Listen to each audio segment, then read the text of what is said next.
I want to talk to you about everything every small business owner should know about payroll tax deductions.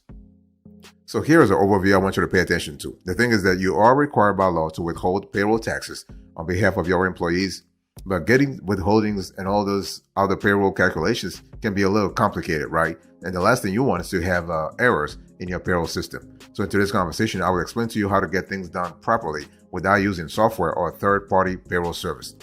Let's first talk about gross pay versus net pay. So deductions and withholdings make up the difference between gross pay and net pay. So gross pay is actually the total amount your employee earns from their salary or hourly wage plus any bonuses, commissions, and other forms of compensation.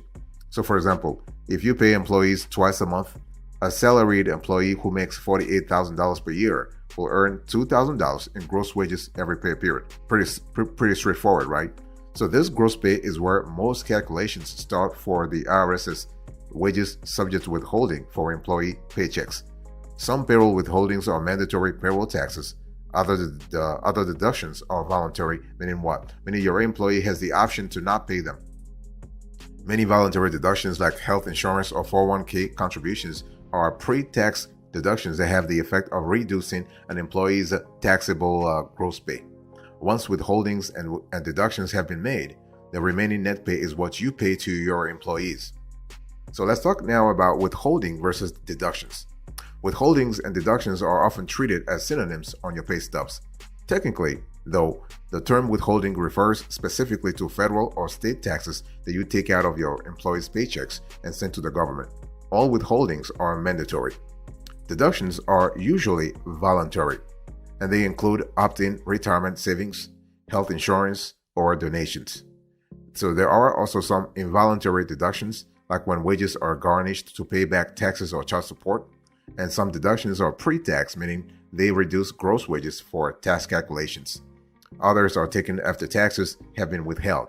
Don't worry if this is confusing. We'll actually take a closer look at specific deductions pretty soon. So withholdings and deductions have two crucial elements in common: taking out the correct amount for each employee and then sending these funds to the proper tax agency or service provider.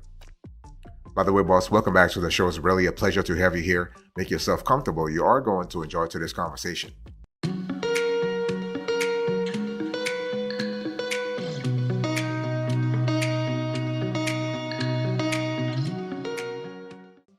Let's now talk about mandatory payroll withholdings first.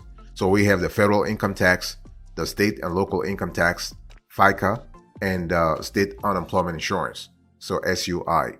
So when we talk about federal income tax, it is your responsibility as the business owner to withhold and pay federal income tax for your employees. First, remember that income tax relies on two factors: gross pay or wages you pay an employee, and the withholding information that employees provided on their W-4 form. You already know their pay rate. Their W-4 form will tell you if you need to withhold taxes for them at the married or single rate, how many dependents they claimed, and any additional amounts the employee wants to be withheld from those earnings. You also have state and local income tax. So just like federal income tax, you will use gross pay as the base for the amount of state and local income tax to withhold. Every state sets these rates individually. Some states have no income tax at all, so you will need to become familiar with the rules that apply to your location and employees. You should also make sure that you are up to date on the latest payroll tax rates. What about FICA? Well, FICA is actually the Federal Insurance Contributions Act.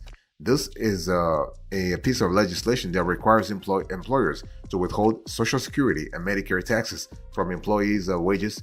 You must not only withhold a percentage of the employee's taxable gross pay, but also match that contribution up to the maximum wage limit. And these percentages do change, so always be sure you are withholding and matching the correct amount for the tax year. So this is really important. And basically, the FICA rate for employers breaks down for this year to 6.2% for Social Security and 1.45% for Medicare, or 7.65 total for each this year. Okay. You also have state unemployment insurance. So basically, every state sets its own unemployment insurance rate, so there is no standard across the U.S. So when you register with your state as an employer, they will also require you to sign up for the state unemployment agency as well. The important thing to remember when calculating SUI is that you must pay these taxes based on where your employee lives, not where you operate your business. So if you have a team of remote workers, this can be a bit complicated, but most states have online resources to help you find your way. By the way, boss, I want to quickly remind you of today's topic. We are having a conversation about everything every small business owner needs to know about payroll tax deductions.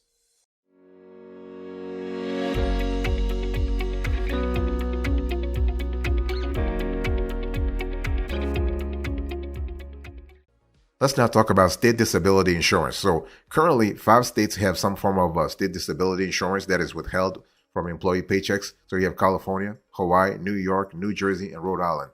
And each has different requirements for withholding rates as well as the defined wages and more. Okay. And so you also have paid and family leave. So paid and family leave, or PMFL, is a type of benefit that some states offer and regulate. So these programs count on payroll taxes, which are collected and fund the programs that allow an employee who is really unable to work to receive regular payments as a way to make up for a portion of their lost income. In most cases, it can be used for reasons such as illness, childbirth, pregnancy, child adoption, or if an employee needs to provide care for a family member. So depending on the state, the payroll tax is paid only by the employer, and in some cases, both the employer and employee might be responsible. So for more information, just contact your state payroll department or payroll tax department. You also have FUTA, so you have federal unemployment tax. So this tax funds unemployment benefits for employees who lose their jobs. As an employer, you will need to calculate 6% of the wages each employee earns to determine how much you owe in federal unemployment taxes. However, FUTA is not withheld from the employee's wages, so don't make that mistake. Employers are required by law to pay unemployment taxes until an employee reaches $7,000 in taxable wages for the calendar year. After that, your liability for the year for them is met. So federal unemployment taxes are paid quarterly. So this is really what you need to think about. You also now let's talk about depositing mandatory payroll taxes. So after you complete payroll, you must deposit the federal income taxes, Social Security, and Medicare funds that you withheld from you must actually deposit those funds with the IRS. There are 2 deposit schedules, semi-weekly or monthly, for these payments. So this is what it is. And you remember to file your quarterly report on Form 941 or annually on Form 944. So we're going to show you this again on the screen. So Form 941, that's for quarterly, or Form 944 for the annual report. So, and this must show the wages you have paid, the tips your employees have reported to you, and your employment taxes. You also need to comply with state tax deposit rules, okay? And so while it may not be the most fun or easy part of business ownership, running payroll comes with the territory. When in doubt, use always the services of a third party to kind of help you out.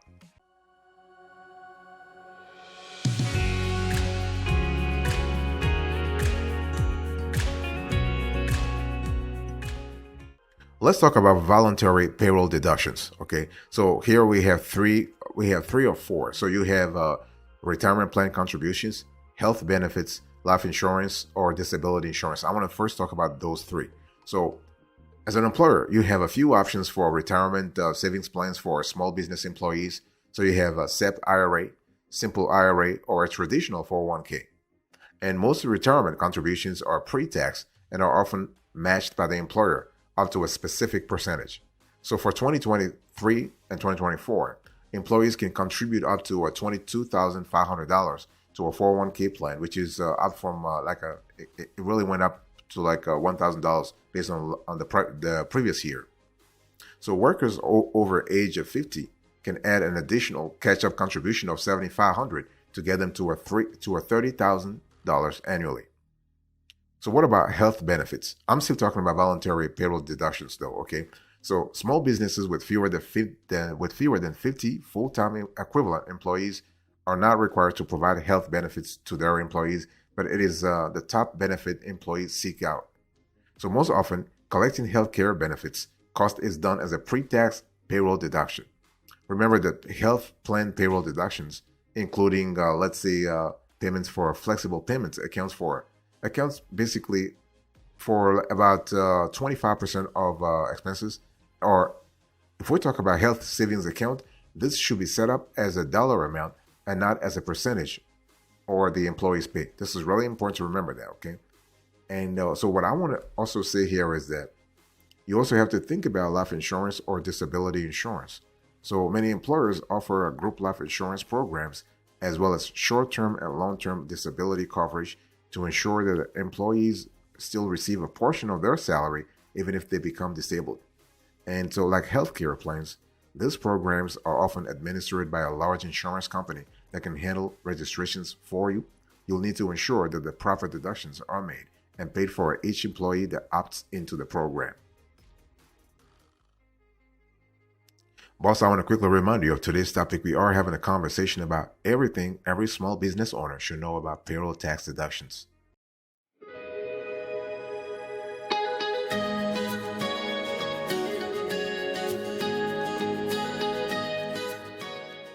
Another voluntary benefits and a voluntary payroll deduction here is parking or commuting. So commuter benefits allow you to deduct the cost of parking or transit fees on a pre-tax basis for your employees. So this is really important. Now, just note though, these funds cannot be used to offset the cost of biking related expenses, fuel or car insurance, okay? And as of this year, the IRS limit on transportation or parking expenses is $300 to $350 per employee per month, and contributions are no longer tax deductible for the employer. Another form of benefits I want to talk about is health and wellness. So these programs can be a way to help promote wellness in the workplace and often include payroll deductions for discounted gym memberships, weight loss programs, smoking cessation programs, and preventative health screenings. So they can also have payouts for hitting certain goals, and benefits can be tax-free, but reimbursement and rewards for employees are not. So subsidies for gym membership expenses can be deducted by employers as business expenses for the tax year in which they were paid. So make sure that you know how different types of voluntary deductions affect taxable wages in your state. And the definition of taxable wages is generally the same across the board, but it's always a great idea to understand the subtle differences. For example, employee and employer contributions to a health savings account are made on a pre-tax basis in every state except for California and New Jersey. You also have uniforms. So if your business requires uniforms and charges employees for them, remember that payroll deductions to cover the cost cannot reduce a worker's hourly pay rate below the minimum wage of $7.25 per hour or impact their overtime pay under the Fair Labor Standards Act.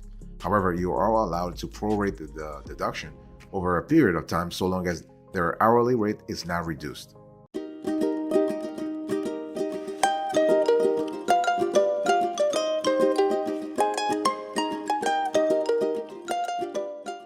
You also have union dues. So union dues are generally calculated as a predetermined percentage of the workers' gross wages and paid regularly to your local union.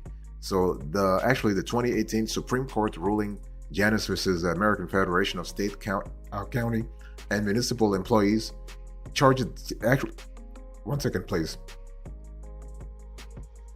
Let me just quickly drink a little bit here. Okay. So I was talking about the fact that the 2018 Supreme Court ruling changed the rules for collecting fees for non-union employees working in union shops. Now, what happens here is that non-union employees must actively opt in to have these dues collected, and most unions also have specific requirements for pay scales and payroll. So it's really always important for you as an employer to take the time to review the rules and regulations with your union partner, and union dues do not qualify as pre-tax deductions. You also have, we're still talking about voluntary payroll deductions though. So you have a 529 education savings plans. So nearly all states now have some form of tax-deferred 529 education savings plans that actually offer a convenient way for employees to save. Some state plans do have minimum contribution requirements along with other 529 plan rules, and most are managed by large investment companies, but each state has a useful website full of information about 529 payroll deductions. You also have workplace giving or charitable contributions. So automatic giving allows employees to support their favorite cause by having a pre-selected amount deducted from their paycheck throughout the year.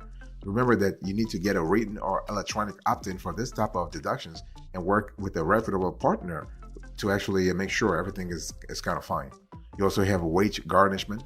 So while employees do not have to consent to orders for garnishment of their wages, they are still considered voluntary since they are not part of mandatory government tax withholdings. A court of law may require that an employer garnish wages for non-payment of debts or child support or other reasons, really.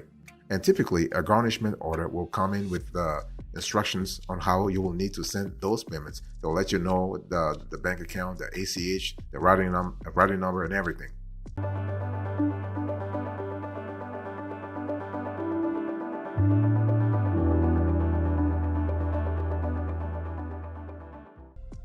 Let me give you extra credit here. So let's talk about exempt versus non-exempt employees. So we're still having a conversation about everything every small business owner should know about payroll tax deductions. Okay.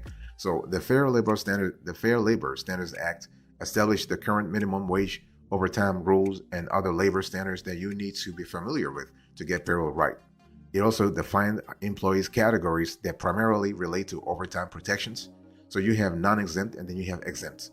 Non-exempt employees can earn overtime pay at a rate of 1.5 times their regular hourly rate, and they are required to be paid at least the federal minimum wage of $7.25 per hour.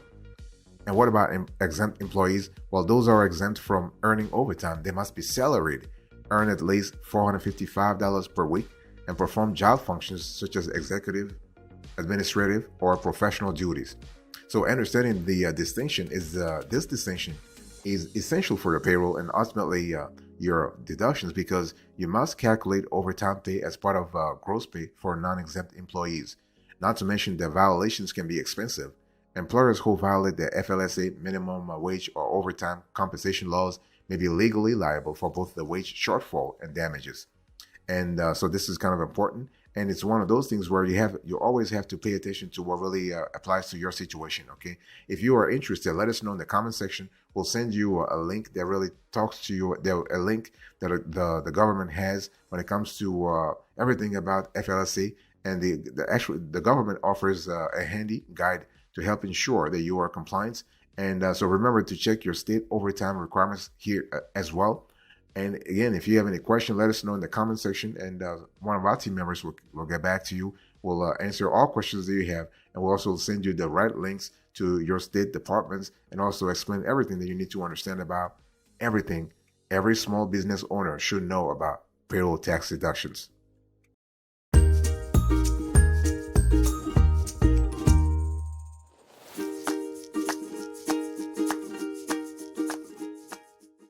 Thank you so much for your attention. I really appreciate it. Into this conversation, let me do a quick recap here. So when we talk about everything every small business owner should know about payroll tax deductions, we actually give you the overview. So we explain gross pay versus net pay, withholding versus deductions, and what's mandatory payroll withholdings and voluntary payroll deductions.